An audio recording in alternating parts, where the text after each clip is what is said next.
Hey, yeah, well, guys, it's great to see you guys again. Glad to be back. Thanks for I know you guys maybe didn't have a choice, but thanks for letting me, crash your class once again. And I'm excited because when I first saw the list of films that you guys would be covering in this class, the movie A Quiet Place immediately jumped out to me because I love this movie. This is one of my favorite movies in recent years. In fact, when I started the Collision Ministry, the cultural engagement movie review website that I started a couple of years ago, the first published content we had on the website when we launched was actually my movie review for A Quiet Place. This is the first time I had ever, in a more, I guess, professional manner reviewed a movie was for A Quiet Place. And back then, I'll be honest, I didn't really know all what to do. It was new for me. But since then, I think, at least by last count, general ballpark, I think I've reviewed around 170 movies over the last couple of years. And so I thought I'd just share a little bit about what I've learned in kind of engaging movies like this since that first review of A Quiet Place, and maybe more specifically, just I think this genre of films, because I think this can be a tricky one for Christians. I don't know about you guys, if this was new for you, if this is a different type of movie than you're used to seeing. But if I were to ask you guys the question, this can be a rhetorical question for now, but just, what is the one film genre that is least compatible with the Bible or Christianity? What's kind of the one genre that seems like it's, maybe the furthest on the fringe of what Christian audiences, Christians, churchgoers should be interested in, want to go see, want to go to the theater and follow the genre. And one of the things that I've discovered just from doing cultural engagement movie reviews for several years now is that probably the horror thriller genre is the most common answer that I get for that. I've actually had people get mad at me and question whether I'm even truly a Christian because I do reviews and I engage with movies like horror movies. Even when the review itself is like a negative review and I don't like it, I'm critiquing it. I still have Christians that just push back and say, I just don't think Christians should be messing around with these types of movies. They're dark, they're violent, they often have maybe some dark spiritual stuff going on. But it's always been tricky to me because I've always, even since I was little, I've always just been drawn to this genre.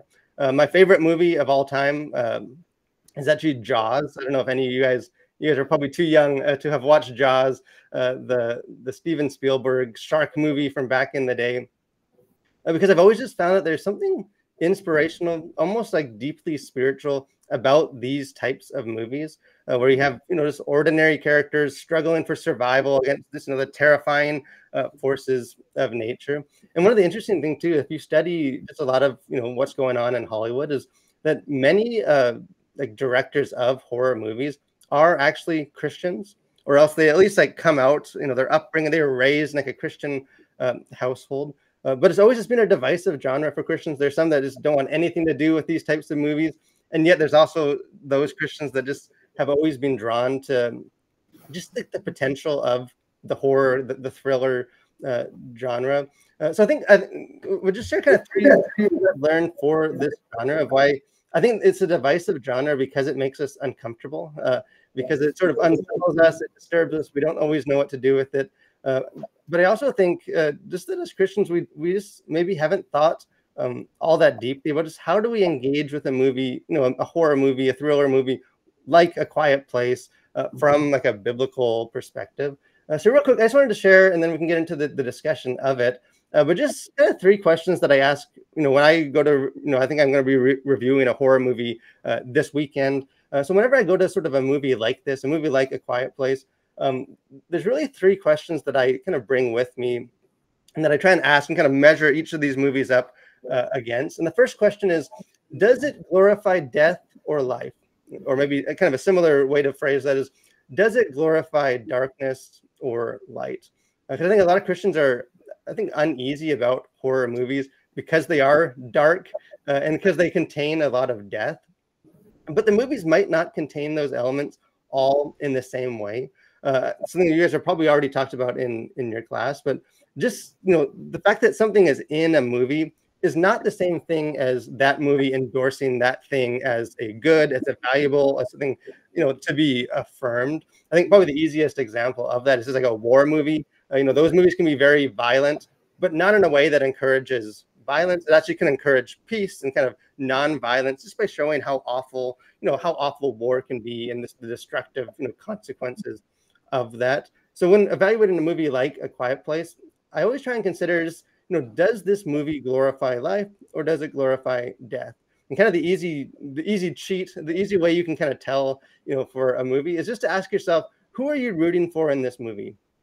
Are you cheering for like the monster or the villain or the alien or the natural disaster, whatever the thing is for that movie? Are you cheering for that just to claim more victims? You don't care about any of these humans. You just want the bad guy to start claiming them in a lot of bloody spectacle or whatever it might be. Or are you cheering for the heroes? Are you cheering for them to persevere and to survive?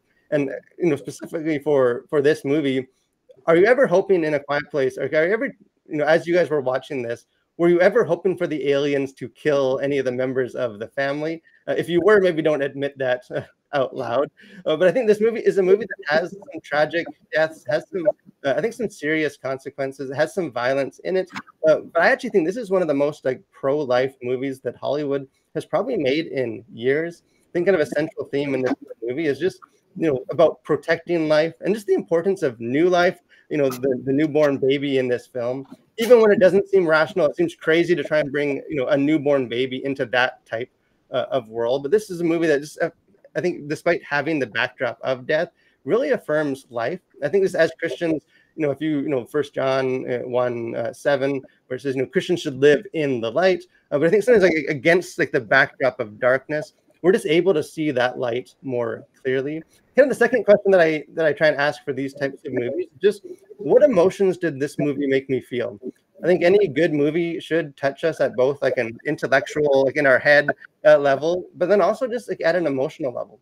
I think it's interesting too, if you study like the history of cinema and Hollywood, really every genre of film has gone in and out of style over the years. We don't get Western movies anymore. I think, some of you comic book geeks will know like comic book movies were out, then they're in, and now they're kind of out. All the movies kind of ebbs and flows, except for horror movies. Horror movies are the one genre in Hollywood that have just always been popular. People have they've always done well at the box office. There's always been new horror movies being made. And I think a big part of that is that horror movies have the potential to stir the strongest emotions in us. I think you guys probably, even just watching A Quiet Place, just how often while watching that movie did you find yourself like holding your breath? Even like I watched this movie over the weekend again, just to catch up for this class and with my wife. And even after the movie, we're both like tiptoeing around the house, very cautious to make noise, just sort of that unsettling emotional experience of this movie. I think when we evaluate a movie as a Christian, I think a lot of Christians can focus just on like what we think. We sort of want to get into like the worldviews or the philosophies or what, the messages and some of that. But I think it's also important just for Christians to consider, like, what did this movie make me feel? And I think it's important. I think it's healthy of an experience for anyone, Christians or just unbelievers that watch movies, to feel just a wide range of human emotions, especially like in like the safe, the safe setting of a film that's not real life. And I think even experiencing emotions that maybe we don't often feel like in real life, like fear and unease and disgust, and some of the emotions that the horror genre seems to really like draw out the most powerful. I think if you can kind of compare this to a lot of like Christian or like faith-based movies, a lot of those movies are designed really to soothe our emotions. They try and like encourage us that everything's going to be okay, and people like us are the heroes, and life's going to turn out okay. And in many ways, they give us the exact emotions that we want to feel.